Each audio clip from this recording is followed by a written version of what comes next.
আসসালামু আলাইকুম। আশা করি বন্ধুরা সবাই সুস্থ আছেন। বন্ধুরা, বাংলায় একটি বিখ্যাত উক্তি আছে, পাপ কিন্তু বাপকেও ছাড়ে না। 2017 সালে রোহিঙ্গা মুসলিমদের বিরুদ্ধে মিয়ানমার সরকারের সামরিক বাহিনীর অভিযান শুরু করে। তারপর থেকে রোহিঙ্গাদের গ্রামের পর গ্রাম জ্বালিয়ে দিচ্ছিল, চরম অত্যাচার করছিল, মিয়ানমার থেকে রোহিঙ্গাদের বিতাড়িত করছিল। তখন কিন্তু মিয়ানমারের জনগণ ছিল অত্যন্ত খুশি। মানবতা বিরোধী এই অপরাধকেও তারা বাহবা দিচ্ছিল। ভাগ্যের কি নির্মম পরিহাস, মিয়ানমারের সেই মানবতা বিরোধী কাজকে তখন কিন্তু মিয়ানমারের জনগণ বাহবা দিয়েছিল। আজকে ওই সামরিক বাহিনী মিয়ানমারের জনগণের উপর ঝাঁপিয়ে পড়েছে, তাদের বাড়িঘর জ্বালিয়ে দিচ্ছে এবং তাড়িয়ে দিচ্ছে। গত জুন ও জুলাই থেকে মিয়ানমারের সামরিক বাহিনী রাখাইন রাজ্যের সীমান্তবর্তী এলাকায় ব্যাপক হারে সামরিক অভিযান চালাচ্ছে। সেখানকার গ্রাম এবং আবাসিক এলাকাতেও কিন্তু বিমান দিয়েও গুলিবর্ষণ করেছেন দেশটির সেনাবাহিনী। রাখাইন রাজ্যে বিদ্রোহী দমনের নামে মর্টার শেল নিক্ষেপ বা গোলাগুলি এবং হেলিকপ্টার দিয়েও টহল জোরদার করা হয়েছে মিয়ানমার সেনাবাহিনীর পক্ষ থেকে।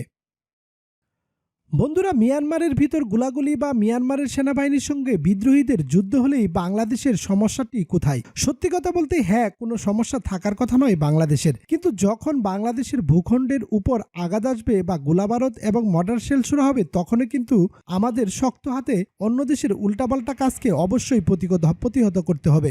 বেশ কয়েকদিন ধরে কিন্তু মিয়ানমারের মর্টার শেল নিক্ষেপের ঘটনার পর থেকে দেশের ভিতর ব্যাপক আলোচনা চলছে। অনেকেই অনেকভাবেই ঘটনাটিকে বিশ্লেষণ করছে। যেভাবে এই ঘটনাটিকে দেখুক না কেন, বিষয়টি কিন্তু অত্যন্ত সিরিয়াস একটি ব্যাপার। মিয়ানমার কিন্তু এই ঘটনাটি এমনি ঘটায়নি। মর্টার শেল নিক্ষেপের মধ্য দিয়ে মিয়ানমার তাদের শক্তির জানান দিয়ে বাংলাদেশকে উস্কিয়ে দিচ্ছেন। রোহিঙ্গাদের ফেরত পাঠানোর কথা বললেই কিন্তু বেঁধে যাবে যুদ্ধ। মর্টার শেল নিক্ষেপ করে বাংলাদেশকে মিয়ানমার সেনাবাহিনীর সেটার বার্তা দেওয়ার চেষ্টা করছে। আর তার অংশ হিসেবেই মিয়ানমার সেনাবাহিনী এই ধরনের উস্কানি কিন্তু বহুদিন থেকেই দিয়ে আসছেন। আর এই উস্কানির মদতদাতা হিসেবে মিয়ানমারকে সকল শক্তির যোগান দিচ্ছেন ক্ষমতাধর রাশিয়া। দীর্ঘদিন ধরে সকল বাধা নিষেধকে অপেক্ষা করে রাশিয়া মিয়ানমার সেনাবাহিনীকে সামরিক অস্ত্র সরবরাহ করে আসছেন। তার একমাত্র কারণ হচ্ছে মিয়ানমারে রাশিয়ার একক আধিপত্য বিস্তার করা। বাংলাদেশকে উস্কানি দেওয়ার মতো সক্ষমতা কিন্তু মিয়ানমার সামরিক বাহিনীর ছিল না। 2017 সালের রোহিঙ্গা নিধনের নামে গণহত্যার পর থেকে পুরোদমে মিয়ানমারের সামরিক বাহিনীর সরকারকে পরামর্শ, অর্থ ও সামরিক ভারী অস্ত্র দিয়ে সাহায্য জুগিয়ে যাচ্ছেন রাশিয়া। এটা কিন্তু বাংলাদেশের জন্য চরম হুমকি। মিয়ানমার সেনাবাহিনী এই ধরনের কাজ করতে পারে বেশ কিছুদিন ধরেই কিন্তু ধারণা করা হচ্ছিল। মিয়ানমারের সেনাবাহিনীর কলিজাটা কত বড় একবার ভাবুন। মর্টার শেল নিক্ষেপের পর থেকে এবার বাংলাদেশের আকাশসীমায় মিয়ানমারের হেলিকপ্টার ও গুলিবর্ষণ অব্যাহতভাবে চলছে। এর 3 দিন পূর্বে বাংলাদেশের বান্দরবনের ঘুমদুম এলাকায় মিয়ানমার সেনাবাহিনীর 2টি মর্টার শেল নিক্ষেপ করেন। তার অবস্থান ছিল বাংলাদেশ মিয়ানমার সীমান্তের 34 ও 35 নম্বর পিলার এলাকা। এরপর থেকে সেখানকার বাংলাদেশের বাসিন্দারা চরম উৎকণ্ঠার মধ্যে রয়েছেন। মিয়ানমার সেনাবাহিনীকে দাঁত ভাঙা জবাব দিতে ইতিমধ্যে সীমান্ত এলাকায় বাংলাদেশের সীমান্ত রক্ষাকারী বাহিনী বা বিজিবি কঠোর প্রস্তুতি নিয়েছেন এবং ভারী অস্ত্র নিয়ে সতর্ক অবস্থানে রয়েছেন। এদিকে মিয়ানমারের অভ্যন্তরীণ অবস্থা বিবেচনায় প্রস্তুত রয়েছে বাংলাদেশ। দেশটির আর একজন নাগরিকও যেন বাংলাদেশে ঢুকতে না পারে, সেই জন্য বিজিবিকে সতর্ক অবস্থায় থাকতে নির্দেশ দিয়েছে সরকার। পররাষ্ট্র প্রতিমন্ত্রী শাহরিয়ার আলম বলেন, মিয়ানমার দেশের আমরা বেশ কিছু সংবাদ পাচ্ছি। গত 20 ও 28 আগস্ট 2টি নিশ্চিত ঘটনা হয়েছে, যেখানে মিয়ানমারের অভ্যন্তরীণ কোনো কনফ্লিক্টের পার্ট হিসেবে সেখানকার 2টি মর্টার শেল বাংলাদেশের সীমানায় পড়েছিল।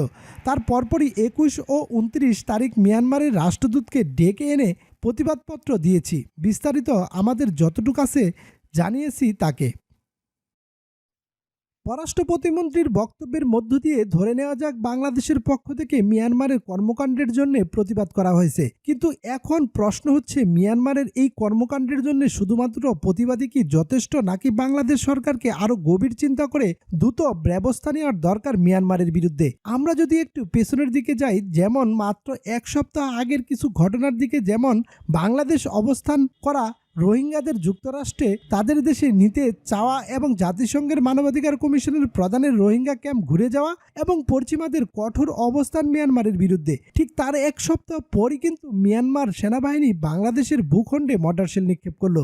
এতেই কিন্তু অনেকটাই পরিষ্কার, মিয়ানমার সেনাবাহিনী কিন্তু বড় একটি উদ্দেশ্যকে লক্ষ্য করেই মর্টার শেল নিক্ষেপ করেছে বাংলাদেশে।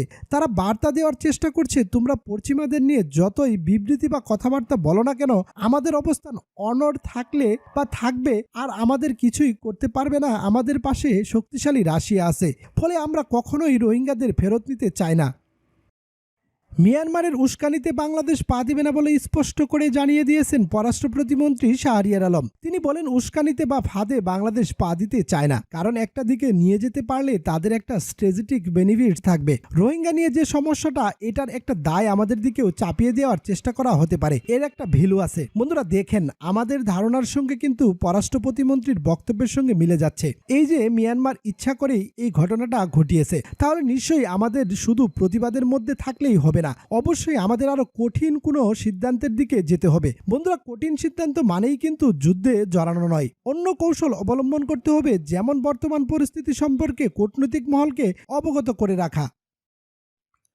আন্তর্জাতিক সম্প্রদায়কে বিষয়টি দ্রুত সময়ের মধ্যে জানানো, যদি কোনো ধরনের অপ্রীতিকর ঘটনা ঘটে তারা যেন বুঝতে পারে। তবে বন্ধুরা, এটাও বলে রাখা ভালো, মিয়ানমার কি আন্তর্জাতিক সম্প্রদায়ের কোনো কথা শুনছে? এক কথায় তারা রাশিয়া ছাড়া কাউকেই তোয়াক্কা করছে না। তারা শুধুমাত্র রাশিয়ার স্বার্থের জন্য সবকিছু করে যাচ্ছে। তার মধ্যে ইউক্রেনে রাশিয়ার হামলার পর থেকে তো আন্তর্জাতিক সম্প্রদায় থেকে আবার রাশিয়াও কিন্তু এখন বিচ্ছিন্ন। তাহলে মিয়ানমার বা রাশিয়া কিন্তু কখনো আন্তর্জাতিক সম্প্রদায় বা কূটনৈতিক পরামর্শকে পাত্তা দিবে না। তাহলে বাংলাদেশের করণীয় কি হতে পারে? সেই ক্ষেত্রে অবশ্যই আমাদের উচিত চীনের সঙ্গে মিলে যাওয়া এবং চীনকে এই বিষয়গুলো অবগত করা, কারণ মিয়ানমারের ভিতর কিন্তু চীন বিলিয়ন বিলিয়ন ডলার বিনিয়োগ করেছেন বহু বছর থেকে। আর এখন কিন্তু রাশিয়া এককভাবে মিয়ানমারের আধিপত্য বিস্তার করতে চাচ্ছে, ফলে চীনকে মিয়ানমারের বিরুদ্ধে লাগিয়ে দেওয়াই এখন সময়, এবং লাগিয়ে দিয়ে চুপ করে বাংলাদেশের বসে থাকা উচিত। তাহলেই কিন্তু মিয়ানমার অনেকটাই শিক্ষা পাবে। তো বন্ধুরা, আজকের মতো এখানেই বিদায় নিচ্ছি। এই চ্যানেলে আপনি যদি নতুন হয়ে থাকেন, অবশ্যই আমাদের চ্যানেলের সঙ্গে থাকতে চ্যানেলটি সাবস্ক্রাইব করে রাখুন।